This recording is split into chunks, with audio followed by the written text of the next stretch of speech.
Good morning. Just thinking about stuff I've thought over and over and over again. My first thought was this truck came up and tailgated me. This gigantic truck tailgating my little Prius.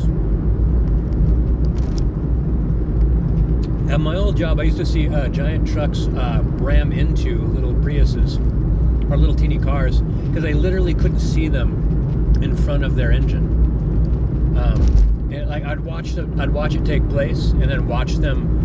Like, you expect, like, what the hell were you thinking? You know, like that whole NPC dialogue thing that you, like, they're like, well, I have to say this thing because this is the thing that you say when this happens. But over and over again, I'd watch them not say anything. Like, they'd just both get out, and you'd watch your little teeny car, like, virtually underneath this guy's bumper. The bumper would, like, hit above their bumper. And you would just see that, like, this person's driving a vehicle that they can't see around them, and they're just like, well, I wanted a really tall truck. I had this thing lifted. But, like, they know they can't see in front of their car, and they also don't pay attention. So, like, they pulled up behind someone, they'd see someone, and then they look around, look at their phone, talking to their friend, and they look forward, and then they hit the gas. Now, they didn't see the person leave, obviously, because the person didn't leave. I had a friend in a bicycle get run over once. So this person could clearly see the bicycle in front of them and just drove straight into them. They both came to a halt, the stop sign, and then she just ran over my friend. And he's like, why? What were you thinking? Like, what did you see that made you think that I wasn't there? And she's like, well, I just figured you would be gone by now. Like that's really how people behave. Just kind of going off, like, guessing, which segues me into the way I behave. I will tell you a quick story of me being kind of an idiot, maybe a jerk. I was driving out in the middle of nowhere, little teeny town. This person starts to pull into the center lane to take a left into to an auto body shop or something. It was like some sort of automotive shop. And they did it the last second so that when they turned left, they were facing into that parking lot across the other lane. But cars were coming, so he couldn't pull in. And so he was blocking 2 lanes. He's like, well, I'm turning here, bro, so it is what it is. And so I just laid on the horn. I'm like, well, then, you know, while I'm sitting here, I feel like listening to my horn. And the person got out, and he was shouting stuff, and he was he like leaned out of his car and shouting stuff and doing the gestures. And I'm just like, I'm fine. I'm just like, I'm enjoying the sound of my horn. Like, I guess I'll enjoy the sound of my horn for as long as I'm sitting here watching the side of your truck block 2 lanes of traffic. And then he pulled out but back in, and then I went forward, and then he jerked in behind me and then made the other car behind me slam on their brakes. And I thought, oh, this guy wants to have a tussle, or he wants to have a bad situation get worse. And the thing is, I'm not unaware of the fact that bad situations get worse. I don't think, oh my God, I really wish I hadn't honked at that guy.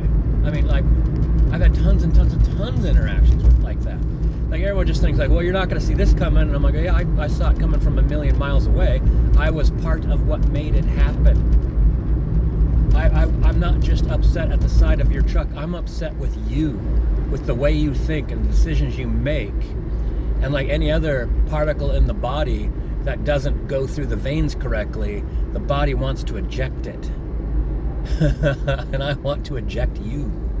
You know, I can't. Not really. And, you know, disapproving doesn't really help. But, you know, I guess it is human nature that you want people to feel, you want to return the feeling. Yeah, you made me angry and frustrated, and you wasted my time. And then not only did I make that person angry and frustrated, but then they went to follow me. And so I got to the edge of town, which wasn't very far, and I rolled down my window, I held up my hand and waved him, and then pointed, like, come on, this over here. And I think he turned around within moments of that. Like, I think it occurred to him, it's like, oh, this guy isn't scared. and he has a plan, and he wants me to follow him, and he's going to tell me where we're going to pull over. So he's like, oh, I guess I'm going to go back and get shocks. Or maybe he didn't think it. Who knows? I've had fairly large amount of those encounters where it's verbal, so I do get a good idea of what they want me to know they're thinking. Anyway, now that we've got some dead air going, my inner thoughts. So I retired. I don't know if that's a smart idea or whatnot. I just know that in my mind it was a desire and a feeling and a dream that wouldn't stop. And the thing is, like, it's based on something that I would almost call irrational, except for it doesn't feel irrational. And someone said, like, well, maybe you'll get like a retirement job. And I'm like, I will never work for another man again. And I will never have a master. I will never be an indentured servant again. Like, that's what I really want. It's like, it's not like well, I just thought, like, might be time to buy an RV, and I'd really like to see all the state and national parks in the United States. I'm going to get the Golden Eagle Pass, and just, and when it's cold in the north, I'll move, like, blah, blah, blah, blah. I mean, that's good. I like that. But that's not why I've retired, or whatever I'm doing. I would like, so there's this etching, and it's an old man in his bedroom. It has hardly any furniture. It has like a bed and a stool, and he's sitting on the stool, and he's got a big sack of gold, and he's counting it with this look of glee on his face. And standing right behind him, holding an hourglass, is Death with the scythe and the black robes, and the hourglass is out. And at the moment of this man's death, he's sitting in his empty room alone, happy about the money he's got in a sack. And so, fuck, man, you need money to live, right? And there's nothing wrong with working. And if you work, you want to get paid. Like, I'm fine with that. But holy fuck, the whole system of work is so antagonistic, so caustic. It's like the whole interaction I had honking at that guy blocking traffic. Like, going to work is like that every day. Like, someone's pulling you into the office to give you a talking to. Like, wait a minute, what are you talking to me? Like, well, you didn't do this. I'm like, I know I didn't do that. Well, you're supposed to do that. I'm like, well, I'm not doing it. And like, well, we're gonna have to have another talk with so and so and so and so. Well, we might have to document this. Well, and you just keep going in over and over and over again. And I'm like, listen, I told you I'm not going to do it. So the only reason to keep having these talks was eventually I'm going to, like, well, now he's bringing the other manager in. Now the general manager's showing up. It's like, well, now we've talked to corporate, and it's like, hey, like, this could have been like a couple of minutes of conversation. Do this one thing. I'm like, no. So the point of all that was to bring in more authority, to bring in more moral pressure, to bring up more idea of hierarchy. Well, there's people above you telling you to do this now, and I'm like, I told you no. And the very of that series of talks, I got pulled in again, and to get pulled in again was to be told that they were going to leave me alone about it for now. Like, that was unnecessary too. But the idea is, like, you bring me in, I'll go ahead and take a seat. Now I'm in a room I'm a room that I didn't want to go to, sitting in a chair that I wasn't feeling like sitting down, talking to somebody I don't want to talk to about something that I'm not going to do and they're not going to make me do. So the very first thing I said, I'm not going to do that, was the fucking truth. And I never did it. It was law. My word was law. Like, I'm not guessing. I'm not telling you what, like, I hope to have happened. Like, I'll run it through my mind. I'm like, does this match reality? Is this something I have to do to attain my goals? I need to pay rent. I need to pay utilities. I need to buy a beer after work. So I need to do what I need to do to keep this job. So you tell me something that I don't want to do, don't think I have to do, and I don't think it's required for me to keep my job, and I say no, that not only did I feel that was the truth, that was the truth. So that's what I don't want for the whole rest of my whole fucking life. I just don't want to be an indentured servant anymore. I want to be my own goddamn man. And that might be, shoes that are wearing out and I'm hungry, and I'm cold. It might be that, but fuck, that might be the case having a goddamn job. There's people living in their cars right now that work full time. Like, it's fear. Well, you're gonna lose insurance. I'm like, why can't I pay for the insurance that you provide for me? Well, it's very expensive. I'm like, well, how much is it? Can I pay it? So say it's very expensive. Say it's $1,000 a month. What if I pay $1,000 a month? It's not, they won't let you have it. It's not something that you can get. Why? Because in order to get it, you have to, that's part of the barb. It's part of the hook. Well, if you got rich enough somehow, if we paid you too much, and you've somehow able to leave the job market, that's not good for us. That's selfishly, we want you to work till you die, which I've seen. It's fucking awful. Especially the way people just shrug it off and go about their business. Like, oh God, he seems so important. We couldn't live without this one guy, so we had to work him right up until his end. So you have to say fuck it. You have to say, all right, well, I'm going to live a life of uncertainty and fear, because that's what's left. It's either I'm your servant and I come when you call, and I sit when you say sit, and I sit where you say I sit, and I get to leave when you're done talking, because you're paying me money. I remember someone saying that once when I was teaching martial arts. 2 classes a week, year round, never cancel a class, and I was letting this kid go. This kid did not want to train. I don't know how long it was. It was a long time. It was long enough to realize he's not just shy or anything like that. He straight up doesn't want to be here. Talked to him, tried to include him in the class, which he was fine doing anything that didn't have anything to do with martial arts. The ceremonies, stuff like that. Didn't want to stretch, didn't want any. I'm like, all right, well, just sit over there. And then I talked to his parents. I'm like, all right, so don't bring your kids back anymore. And he's like, well, we're paying you. We're paying you. So you have to do what we say. And forget about the fact that I think it was like $18 a month. You're not paying me much, dude, to babysit your kid twice a week for hours. 2.5 hours to 3 hours easy. Sometimes the parents don't show up right away, so I'm hanging out with your kid. And I'm hanging out with your kid, just training him too. It was like, well, if you're gonna be here, we might as well practice drills. So oh, I got extra. My kid got extra class. I don't have to pay any extra. Fuck you. So I didn't mind that. Fuck you. I didn't mind teaching some kid for 4 hours when they're not paying for 4 hours. And here's the flip side of that coin. When I tell you I'm not teaching your kid anymore, my word's law. That's just it.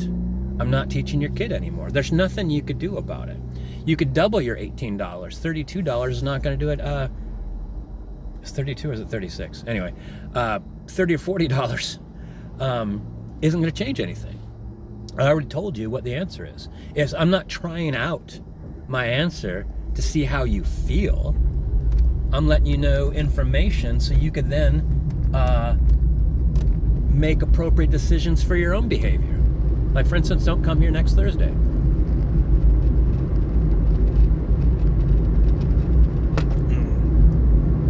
Perhaps ask your child what they want to do.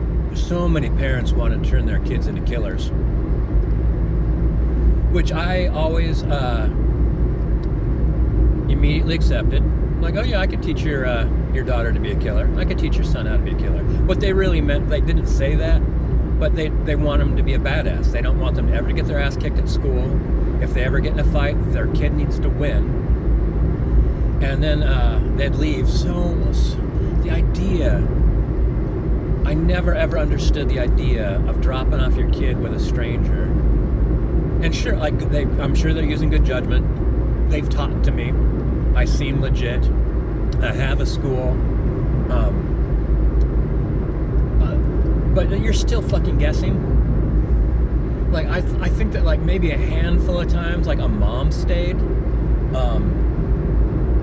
And I think the one time I had a mom stay for like 4 classes, for the entire class, for 4 classes, and she was taking her son to a different Taekwondo school, and it was, I think in her mind it was going to be a big deal because like the school that she was going to was close to her house, and I was a ways away. So for her, she was making a big deal, but she was dissatisfied her son wasn't being turned into a killer. And so she came to me, and I'm like, I want to see you turn my son into a killer. And I'm like, all right, we'll do that. But then in front of her, but not in front of most parents, because most parents just left. So I would then say to the kid, I'm like, all right, so your dad wants to see you do some tough stuff, and I'll teach you to do some tough stuff, and it'll be real. I guarantee it'll be real. So I guess that's part of the requirement of you being able to come here. So, but you should get a benefit from that. So what do you want to do? Like if every day or every week you're able to do something, what would that be? And I'd give them examples like board breaking, tumbling, strength, like, you know, like what is it? Confidence, indomitable spirit. That was a fun one. You have to explain what indomitable spirit is. You know, never back down. You know, unless it's smart to back down, or you're wrong. And then so the kid would tell me what they want, and then it was also kind of like putting one over on their dad. They'd show up, it was like, now your son is going to show you the 5-fingered punch of death, which would be, I would make that up, but it would be a real thing.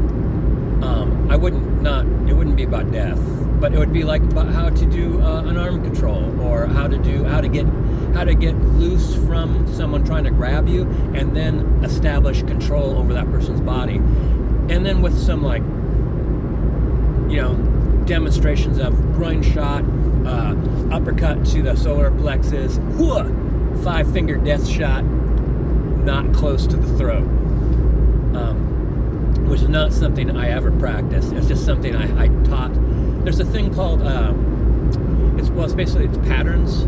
You do a series of moves. You see it like in Tai Chi and stuff like that, and you would have all these moments that you'd never ever do in the ring.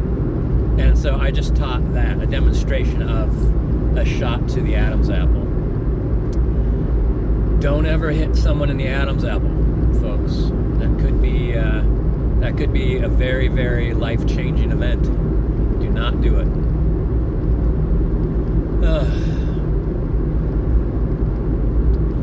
So this month is I'm sending in for 2 different investments to be cashed out, and so that will be a chunk of money that will give me a sense of freedom, a little less. I'm not really under financial pressure right now.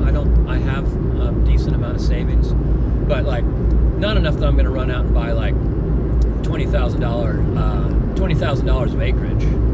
You know, I wouldn't just run around and start throwing like 20 grand all over the fucking place.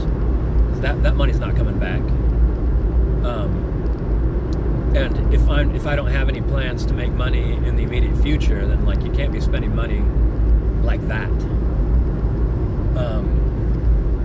You know, speaking of which, I learned that if you have 20 acres, you could apply for a hunting permit that's just for your property, and I think you could possibly get up to 5 tags.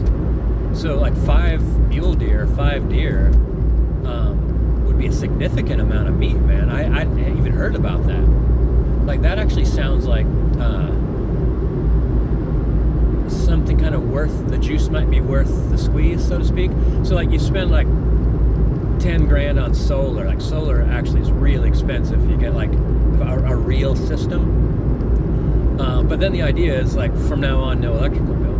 So like if you put in extra money, you're gonna get 10 acres, but instead you go 20. Now you're talking like the potential of 5 deer a year from your back porch. That's a significant amount of food year after year.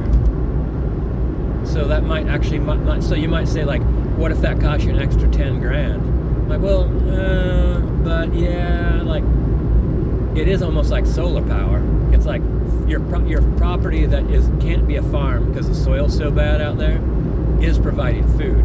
You know, I'll probably have chickens, maybe goats. I don't know. See how it goes.